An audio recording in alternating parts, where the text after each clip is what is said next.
ತಿರುಚಿಟ್ರಂಬಲಂ ಓಂ ಶಿವಾ ತಿರುಚಿಟ್ರಂಬಲಂ.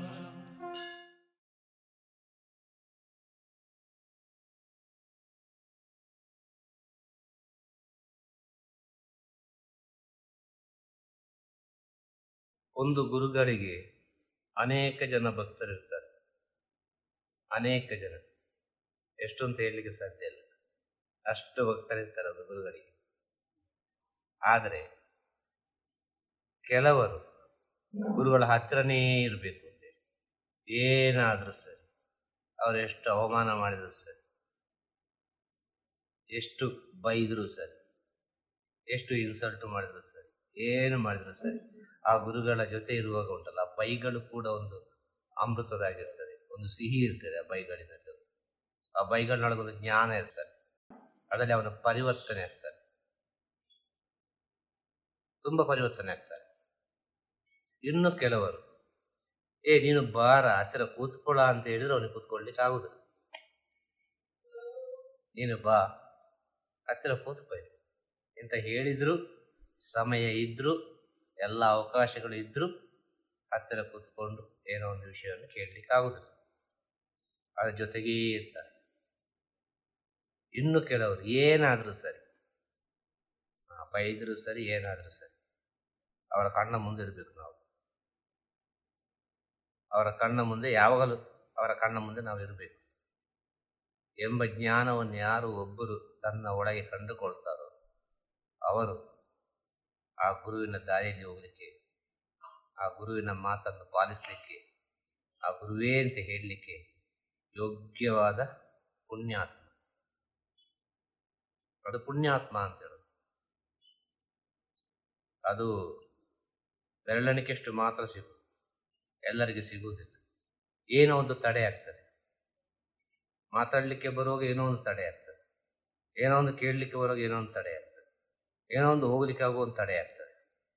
ಆ ಪುಣ್ಯಾತ್ಮ ಇದೆ ಅಲ್ವ, ಅದು ಎಂಥ ತಡೆ ಇದ್ರೂ ಕೂಡ ಆ ತಡೆಯನ್ನೆಲ್ಲ ದಾಟಿ ದಾಟಿ ದಾಟಿ ದಾಟಿ ಖುಷಿ ಖುಷಿಯಾಗಿ ಆನಂದದಿಂದ ಬಂದು ಆ ಪರಮಾನಂದ ಸ್ಥಿತಿಯಲ್ಲಿ ಸೇರಿಕೊಳ್ತದೆ. ಗುರು ಭಕ್ತರಲ್ಲಿರುವ ವಿಚಾರಗಳು. ಭಕ್ತನಾಗಿ ಶಿಷ್ಯನಾಗುವುದು. ಭಕ್ತನಾಗುವ ಮುಂಚೆ ಒಂದು ಅತಿಥಿ, ಒಂದು ಗೆಸ್ಟ್ ಮಾತ್ರ. ಗೊತ್ತಾಯ್ತ? ಒಂದು ಅತಿಥಿಯಾಗಿ ಬಂದು ಒಂದು ಭಕ್ತನಾಗಿ ಪರಿವರ್ತನೆಯಾಗಿ ಒಂದು ಶಿಷ್ಯನಾಗಿ ಪರಿವರ್ತನೆ ಆಗಲಿಕ್ಕೆ ಅದೆಷ್ಟೋ ಟೈಮ್ ಹಿಡಿತದೆ. ಇನ್ನು ಕೆಲವರಿಗೆ ಸೆಕೆಂಡ್ ಸಾಕು, ಆತ್ಮ ಟಕ್ ಅಂತೇಳಿ ಆ ಸೆಕೆಂಡಲ್ಲಿ ಕರೆಂಟ್ ಆಗಿಕೊಳ್ತದೆ, ಮತ್ತೆ ಏನಾದರೂ ಅದು ಬಿಟ್ಟು ಹೋಗುದು. ಅಂಥ ಒಂದು ಸ್ಥಿತಿ ಇದೆ. ಅದು ತುಂಬ ಕಷ್ಟ, ಹುಡುಕಿದ್ರೆ ಸಿಗುವುದಿಲ್ಲ. ಅದು ಹುಡುಕದೇ ಸಿಗುವಂಥ ವಿಚಾರ. ಸಡನ್ ಆಗಿ ಮುಂದೆ ಬಂದು ನಿಲ್ತದೆ. ಆಯ್ತು ಹೇಳೋದು ಹಾಗೆ. ಆಗ ಗುರು ಬೇಕು ಬೇಕು ಬೇಕು, ಏನಾದರೂ ಸರಿ, ಅವರು ಏನು ಬೈದರೂ ಸರಿ ಅಂತ ಹೇಳಿದ್ರು ಸರಿ, ಅವರ ಮುಂದೆ ಇರಬೇಕು ಅಂತ ಹೇಳುವವನಿಗೆ ತನ್ನಿಂದ ತಾನಾಗಿ ಜ್ಞಾನೋದಯ ಆಗುವುದು. ಏನು ಕೇಳಲಿಕ್ಕಿಲ್ಲ, ಏನು ಮಾತಾಡಲಿಕ್ಕಿಲ್ಲ, ಏನು ಕೇಳಲಿಕ್ಕಿಲ್ಲ, ಏನು ಮಾತಾಡಲಿಕ್ಕಿಲ್ಲ. ಗುರುಗಳನ್ನು ನೋಡಿಕೊಂಡೇ ಇರೋದಷ್ಟೆ. ನೋಡ್ತಾ ನೋಡ್ತಾ ನೋಡ್ತಾ ಅವನೊಳಗೆ ಎಷ್ಟು ಜ್ಞಾನ ಉದಯ ಆಗಿದೆ ಕ್ಷಣ ಕ್ಷಣದಲ್ಲಿ ಗೊತ್ತಾಗ್ತದೆ. ಜ್ಞಾನ ಉದಯ ಆಗಿದ ಇಲ್ವಾ? ಒಂದು ಜ್ಞಾನ ಉದಯ ಆದರೆ ಏನೋ ಒಂದು ಕಾಣಬೇಕಲ್ಲ. ಜ್ಞಾನ ಉದಯ ಆದ ಒಂದು ಜ್ಞಾನ ಕಾಣಬೇಕಲ್ಲ. 24 ಗಂಟೆ ಜೊತೆಗಿದ್ದು ಪ್ರಯೋಜನ ಇಲ್ಲ ಅಂತ ಹೇಳಿ. ಬೈಗಳು ತಿಂದುಕೊಂಡು ಗುರುವನ್ನೇ ನೋಡಿಕೊಂಡಿದ್ರೂ ಪ್ರಯೋಜನ ಇಲ್ಲ. ಅಲ್ಲಿ ಸ್ವಲ್ಪ ಆದರೂ ಆ ಗುರುವಿನ ಹತ್ರ ಇರುವ ಒಂದು ಸಣ್ಣ ಸಣ್ಣ ವಿಚಾರಗಳಿರ್ತದೆ, ಎಲ್ಲಿನಷ್ಟು ವಿಚಾರ, ಅದು ಸಾಕಾಗ್ತದೆ, ಧಾರಾಳ ಸಾಕಾಗ್ತದೆ.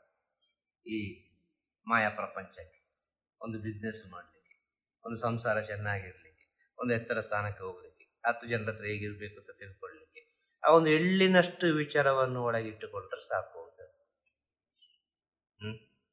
ಆ ಜ್ಞಾನ ಏನಾದರೂ ಒಂದು ಉದಯ ಆಗಬೇಕು, ಏನೋ ಒಂದು ಒಳ್ಳೆತನ ಇರಬೇಕು. ದೇವರನ್ನು ಪೂಜೆ ಮಾಡಿ ಏನು ಪ್ರಯೋಜನ ಇಲ್ಲ, ದೇವಸ್ಥಾನಕ್ಕೆ ಹೋಗಿ ಏನು ಪ್ರಯೋಜನ ಇಲ್ಲ. ದೇವರನ್ನು ಪೂಜೆ ಮಾಡಬೇಕು, ದೇವಸ್ಥಾನಕ್ಕೆ ಹೋಗಬೇಕು, ತನ್ನ ಒಳಗೆ ಸದ್ಗುಣಗಳನ್ನು ಬೆಳೆಸಬೇಕು. ತನ್ನ ಒಳಗೆ ಯಾವಾಗ ಸದ್ಗುಣಗಳು ಬೆಳೀತದೋ ಆವಾಗ ಭಗವಂತ ಹತ್ತಿರ ಹತ್ತಿರ ಹತ್ತಿರ ಆಗ್ತಾನೆ. ಆಗ ನೀವು ಪೂಜೆ ಮಾಡೋದಕ್ಕೊಂದು ಅರ್ಥ ಉಂಟು, ದೇವಸ್ಥಾನಕ್ಕೆ ಹೋಗೋದಕ್ಕೂ ಅರ್ಥ ಉಂಟು. ಇದು ದೇವಸ್ಥಾನಕ್ಕೆ ಹೋಗುವವರಿಗೆ. ಅದೇ ರೀತಿ ಒಂದು ಗುರು ಸೇವೆ ಮಾಡಲಿಕ್ಕೆ ಒಬ್ಬರು ಬರ್ತಾರೆ, ಎಲ್ಲವನ್ನು ಬಿಟ್ಟು ನನಗೆ ಗುರುವೇ ಬೇಕು ಅಂತೇಳಿ. ಆ ಗುರುವಿನಲ್ಲಿರುವ ಯಾವುದೋ ಒಂದು ವಿಚಾರ ನಿಮ್ಮೊಳಗೆ ಹೋದರೆ ಮಾತ್ರ ಆ ಗುರು ಸೇವೆ ಮಾಡಲಿಕ್ಕೆ ಸಾಧ್ಯ. ಅದು ನಿಮ್ಮೊಳಗೆ ಹೋಗ್ಬೇಕು ಅಂತ ಹೇಳಿದರೆ ಆ ಗುರುವಿನ ಹತ್ರ ಬೇಕಾದ್ದು ಶರಣಾಗತಿ ಮಾತ್ರ. ಸತ್ಯವಾದ ಪ್ರೀತಿ, ನಿಜವಾದ ಪ್ರೀತಿ, ನಿಸ್ವಾರ್ಥ ಪ್ರೀತಿ. ಅದ್ರಲ್ಲಿ ಯಾವುದೇ ಎಕ್ಸ್ಪೆಕ್ಟೇಷನ್ ಇಲ್ಲ. ಆ ಎಕ್ಸ್ಪೆಕ್ಟೇಷನ್ ಇಲ್ಲದೆ ಒಬ್ಬ ಸೇವೆ ಮಾಡ್ತಾನಲ್ಲ, ಅದು ಅವನ ಆತ್ಮವನ್ನು ಶುದ್ಧ ಮಾಡ್ತಾನೆ ಹೋಗ್ತದೆ. ಅವನಿಗೆ ಅರಿವಿಲ್ಲದಂತೆ ಆ ದೈವಿಕ ಸ್ಥಿತಿಗೆ ತಗೊಂಡು ಹೋಗ್ತದೆ. ಎಕ್ಸ್ಪೆಕ್ಟೇಷನ್ ಇಲ್ಲದೆ ಒಬ್ಬ ಸೇವೆ ಮಾಡ್ತಾನೆ. ಅದೇ ಬೇಕಾದ್ದು ಮನುಷ್ಯನಿಗೆ. ಮನುಷ್ಯ ಜನ್ಮಕ್ಕೆ ಬೇಕಾದ ಅದೇ ಸ್ಥಿತಿ. ಕೊನೆಗೆ ಹೋಗಿ ಹೋಗಿ ಹೋಗಿ ಹೋಗಿ ಕೊನೆಗೆ ಆ ದೈವಿಕ ಸ್ಥಿತಿಯನ್ನು, ಆ ದೈವತ್ವವನ್ನು, ಆ ದೈವಜ್ಞವನ್ನು ನಾವು ಪಡ್ಕೊಳ್ಳಿಕ್ಕೆ ಆಗ್ತದೆ. ಆಗುವುದಿಲ್ಲ ಅಂತ ಏನಿಲ್ಲ, ಖಂಡಿತ ಆಗ್ತದೆ. ಆದ ಕಾರಣ ನಮ್ಮ ಋಷಿಮುನಿಗಳೆಲ್ಲ ನಮ್ಮ ಕಣ್ಣಿಗೆ ಮಹಾ ಚೈತನ್ಯವಾಗಿ, ಭಗವಂತನ ರೂಪವಾಗಿ, ಇನ್ನು ಅನೇಕ ಶಕ್ತಿ ರೂಪವಾಗಿ ನಮ್ಮ ಕಣ್ಣಿಗೆ ಕಂಡರು, ದರ್ಶನ ಕೊಟ್ಟರು. ಭಾರತ ದೇಶದಲ್ಲಿ ನಮ್ಮ ಕಣ್ಣಿಗೆ, ನನ್ನ ಕಣ್ಣಿಗೆ ಅಂತ ಹೇಳಿದರು.